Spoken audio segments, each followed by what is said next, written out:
Sir आज हम आपकी मुलाकात कराएंगे। हाई न्यूज़ का एक कार्यक्रम है लीक से हट के चले, जो स्पेशल अधिकारियों के लिए है, जो भीड़ और फील्ड में रहकर कुछ अलग हटकर करते हैं। ऐसे ही हमारे मध्य प्रदेश के दतिया जिले के पुलिस कप्तान सूरज कुमार वर्मा जी से आज बातचीत करेंगे।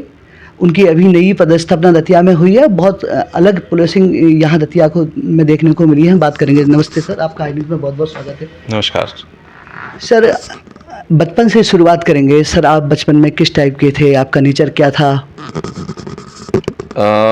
नेचर तो ऐसा कुछ विशेष उस पर टिकना वो उचित नहीं है। मेरी स्कूलिंग हुई है बिहार से, पटना से, और उसके बाद वहीं से कॉलेज भी हुआ है। फिर इंजीनियरिंग की है मैंने, और उसके बाद कुछ साल जॉब किया है, और फिर इस सर्विस में ज्वाइन किया है। सर आपकी फैमिली में कोई पहले पुलिस में था? आप एक और भी विभाग थे, लेकिन आपने ऑप्शन में पुलिस को ही क्यों चुना? पहले से आपका प्लान था कि मैं पुलिस में ही जाऊंगा? देखिए, सभी सेवाओं में अलग अलग तरह से सेवा का अवसर मिलता है, बट पुलिस विभाग ऐसी सेवा है जिसमें हम बहुत डायरेक्टली और बहुत इमीडिएटली रिलीफ पहुंचा सकते हैं। अगर हम लोग न्याय संगत कार्रवाई करें, निष्पक्ष कार्रवाई करें, तो एक छोटे से अपने इंटरवेंशन से भी हम लोग बहुत रिलीफ आम जनता को दे सकते हैं। तो निश्चित रूप से ये सर्विस बाकी सभी सेवाओं से एकदम अलग है, और बहुत हम लोग को इसमें अपॉर्चुनिटी मिलती है काम करने की। सर एक माँ बाप का सपना होता है कि हमारे बच्चे IAS IPS जैसी पोस्ट को हासिल करें, तो आपने उनका सपना कैसे पूरा किया? देखिए, जैसा आपको मालूम है, बिहार और आसपास के राज्यों में सभी पेरेंट्स का ये सपना होता है कि इन सर्विसेज में उनके बच्चे जाएं, और सौभाग्य की बात है कि उनके जो भी परवरिश मिली, उनके जो भी मार्गदर्शन मिला, अच्छे से पढ़ाई कर के इस सेवा में आने का मौका मिला, और अब उनका यही आशीर्वाद है कि जहां भी पोस्टेड रहें अच्छी सेवा करें। सर आप जब पहली बार आपका सिलेक्शन, क्या फीलिंग रही सर आपकी? एक बच्चों के लिए एक बड़ा गौरव का समय रहता है वो, जब वो एक बड़ा अधिकारी पद ग्रहण करते हैं उस समय। निश्चित रूप से बहुत टफ कंपटीशन होता है, और उसमें सिलेक्शन होता है तो बहुत खुशी का मौका रहता है। और डेफिनेटली उस एक बार जब सर्विस में आ जाते हैं तो एक जिम्मेदारी का एहसास भी होता है, क्योंकि इतनी बड़ी जिम्मेदारी जब दी जाती है, आम जनमानस की अपेक्षाएं बहुत आजकल बढ़ी हैं, और त्वरित वो निराकरण भी चाहते हैं, तो डेफिनेटली बहुत जिम्मेदारियां भी रहती है, और हम लोग प्रयास करते हैं कि ज़्यादा से ज़्यादा जहां तक हो सके इसका हम लोग पालन करें। सर कई बच्चे IAS IPS के लिए तैयारियां कर रहे हैं, तो उनको कैसे तैयारी करना चाहिए जिससे वो जल्दी से सफल हो जाएं? देखिए, उसमें जो जिस स्तर पर भी हैं, अब कोई मिडिल स्कूल में है तो अभी तो अपनी मिडिल स्कूल की पढ़ाई अच्छे से करें, कोई हाई स्कूल में है अपनी हाई स्कूल की पढ़ाई अच्छे से करें। अगर आपका फाउंडेशन अच्छा रहेगा तो आगे भी आपको जो सेलेक्टिव प्रिपरेशन करना है उसमें आसानी रहेगी। और जब आप फिर इस सर्विस के लिए स्पेसिफिकली तैयारी शुरू करते हैं तो आपका एम और गोल क्लियर होना चाहिए। आप डिस्ट्रैक्शन से बचें और एक कमिटेड होकर मेहनत करें, और कोई शॉर्टकट के चक्कर में ना रहें। अगर आप अच्छे से साल, 1.5 साल, 2 साल जो आप तैयारी करते हैं डेडिकेटेड होकर करेंगे तो निश्चित रूप से आपको इसमें सफलता मिलेगी। सर आज का युवा हमारा सोशल मीडिया पे गलत पोस्ट कर रहा है और गलत दिशा में जा रहा है, तो इनके लिए क्या संदेश है सर? कैसे क्या इन्हें बचना चाहिए? इसमें माता पिता का कितनी अहम भूमिका रहती है? देखिए, डिजिटल युग आ गया है, पेरेंट्स के लिए भी बहुत बड़ा चैलेंज है, क्योंकि वो भी बहुत डिजिटली लिटरेट नहीं होते, और बच्चों के हाथ में अब मोबाइल आ गए हैं, इलेक्ट्रॉनिक्स गैजेट आ गए हैं, तो डेफिनेटली उनके लिए चैलेंज है। बट जहाँ तक हो सके उनको अवॉइड करना चाहिए कि बहुत छोटे एज से मोबाइल फ़ोन और डिजिटल चीज़ें उनके हाथ में दें।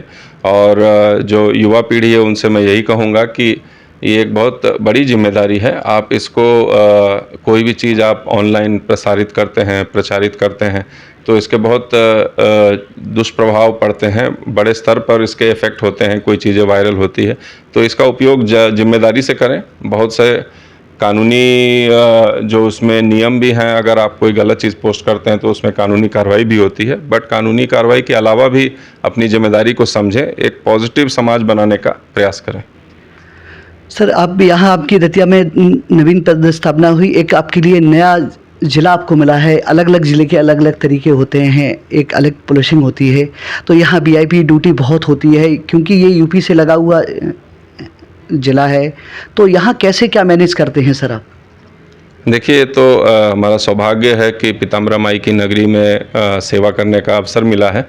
और जो भी जो इस तरह के तीर्थ स्थल होते हैं, वहाँ के जो चैलेंजेस होते हैं, उसको हम लोग अच्छे से हम लोग करें। जो भी यहाँ पर दर्शन के लिए आते हैं, उनको सुयम तरीके से आराम से उनको दर्शन हो जाए, उनको कोई ट्रैफिक का व्यवधान ना हो, बहुत लंबी लाइन में परेशान ना हो। और जो भी आपका रेलवे स्टेशन से लेके मंदिर तक और वापस कहीं भी उनको कोई समस्या ना हो, यही हमारा प्रयास रहता है। और प्रशासन के साथ मिलके हम लोग इसी का प्रयास कर रहे हैं। दतिया की जनता की तरफ से सर आपको धन्यवाद कहेंगे। जो यहाँ ट्रैफिक की जो समस्या थी, हर जाम बार बार लगते थे, उससे लोगों को निजात मिला है। और यहाँ दतिया में सर क्या चेंजेस करने का प्रयास करेंगे? आजकल एक पहले जो सर थे ने एक लाइब्रेरी का यहाँ एक ओपनिंग कराई थी, तो ऐसा कोई नया चीज़ यहाँ दतिया को करने का प्रयास करेंगे जो यहाँ युवाओं को उससे प्रेरणा मिले? देखिए, हम लोग लगातार नवाचार और कम्युनिटी पुलिसिंग में अलग अलग कार्रवाइयाँ करते रहते हैं। जैसे अभी आपको मालूम है, हम लोग एक 15 दिन का नशा मुक्ति अभियान कर रहे हैं, जिसमें सभी थानों से सभी स्टाफ स्कूलों में, कॉलेजेस में, पंचायत में, सभी जगह जाकर इस तरह से युवाओं को प्रेरित कर रहे हैं कि इनसे दूर रहें और जागरूकता फैलाने का काम कर रहे हैं। इसी तरह से और भी गतिविधियां लगातार समय समय पे चलती रहती हैं। हम लोग जैसे अगर ज़िले में स्पोर्ट्स की एक्टिविटी हो जिससे हम लोग युवाओं को जोड़ सकें, तो उस तरह की गतिविधि भी कराएंगे। अगर कभी भर्ती अगर शासन स्तर पे आती है पुलिस विभाग में, तो हम लोग उसमें उनको ट्रेन करने का एक short term training, physical training और थोड़ी उनको कैसे प्रिपेयर करें उसकी जानकारी देने का। तो इस तरह के हम लोग जो भी यहाँ जो युवा पीढ़ी है उनको जिस तरह से मदद कर सकते हैं, डेफिनेटली करेंगे। सर एक यहाँ जब यहाँ नरोत्तम मिश्रा जी गृह मंत्री थे, तब एक स्कीम आई थी, यहाँ आपदा मित्र बनाए गए थे होमगार्ड डिपार्टमेंट के सहयोग से। तो वो यहाँ 300 करीब बच्चे उसमें भाग लिया था उन लोगों ने, और काफ़ी जगह जगह थानों में वो ड्यूटियाँ भी करते हैं। तो उनका जो काम है वो बढ़ाएंगे, उनका इस्तेमाल के उनको जगह जगह डिवाइड करके उनसे काम लिया जाए। हाँ बिल्कुल, ये कम्युनिटी पुलिसिंग तो पुलिसिंग का एक अभिन्न अंग है। और अभी आपने देखा भी होगा, गवर्नमेंट ऑफ इंडिया ने भी जो NSS जो नेशनल सोशल सर्विस की जो स्कीम होती है, उसको और प्रचारित और उसको व्यापक स्तर पे इम्प्लीमेंट करने का उन्होंने वहाँ से घोषणा हुई है। तो उसके आधार पे और साथ में जो बहुत सारे डिजिटल प्लेटफॉर्म भी सरकार ने दिए हैं जिसके माध्यम से उनको जोड़ा जा रहा है। तो निश्चित रूप से हम लोग चाहेंगे कि हर गांव में जो है वो अच्छे लोग इनसे जुड़ें और हमारे पुलिस का सहयोग करें, चाहे वो मेला प्रबंधन में हो, चाहे आपदा प्रबंधन हो, चाहे कभी रात्रि गश्त में हो, चाहे चेकिंग पॉइंट में हो। किसी भी स्तर से वो सहयोग करना चाहते हैं तो हमसे जुड़ें और मिलजुल के हम लोग सुरक्षा प्रदान करें। सर आपने जो अभियान चल रहा है नशा मुक्ति का, इस पर काफ़ी हर जगह काम चल रहा है, सारे थाने एक्टिव हैं, जितने भी इस टाइप के काम करने वाले लोग हैं उनमें एक दहशत का माहौल है। उन्हें ये लग रहा है कि अगर हम करते हैं तो पकड़े जाएंगे।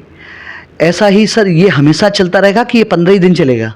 देखिए, ये तो लगातार जारी रहने वाली प्रक्रिया है। इस जो अभियान है उसका फोकस इन्फोर्समेंट से ज़्यादा अवेयरनेस का है। अवेयरनेस का अर्थात है कि ठीक है, हम तो कार्रवाई करते हैं, रोकते हैं, बट अगर डिमांड ही ख़त्म हो जाए, अगर लोग ही ना कर दें, तो बेचने वाला फिर बेचेगा ही नहीं। जब उसका बिजनेस ठप हो जाएगा तो फिर वो समस्या ऑटोमेटिक सॉल्व हो जाएगी। तो ये जो एंगल है, जो मध्य प्रदेश शासन और पुलिस मुख्यालय ने ये सोचा है कि किस तरह से हम लोगों को जागरूक करें इसके दुष्प्रभावों के बारे में, और अगर वो नशे को कहेंगे ना, तो आधी समस्या वहीं से समाप्त हो जाएगी। ये थे हमारे साथ सूरज कुमार वर्मा जी, दतिया पुलिस अधीक्षक, हम इनसे कर रहे थे। सर दतिया के युवाओं के लिए क्या संदेश देना चाहिए? देखिए, दतिया के युवा और सभी जनमानस को मेरा यही आग्रह रहेगा कि आप लोग दतिया में जो भी समस्या है, पुलिस प्रशासन आपके साथ खड़ी है। आपने देखा होगा जितने भी विभाग हैं सभी हम लोग मिलजुल कर काम कर रहे हैं। चाहे वो छोटी से छोटी समस्या हो या कोई भी समस्या हो, आप हमारे कार्यालय और सभी विभाग के कार्यालय आपके लिए खुले हैं और हम लोग आपके साथ खड़े हैं। और दतिया को हम जितना सुरक्षा और आगे बढ़ाने का काम है उसमें आपके साथ मिलकर हम लोग करते रहेंगे। सर हाई न्यूज़ के लिए समय निकालने के लिए आपको बहुत बहुत धन्यवाद। Thank you. जब झोंक लगा सुगंध उड़ी, मुंह में पानी और भूख बढ़ी, बढ़ाए हर व्यंजन का स्वाद, मिला है इसमें माँ का प्यार। गोविंद मसाले जो खाने में डाले हैं, आपस में अपनों का प्यार बढ़ा दे रे। गोविंद मसाले, मसाले जो रिश्ते बनाए।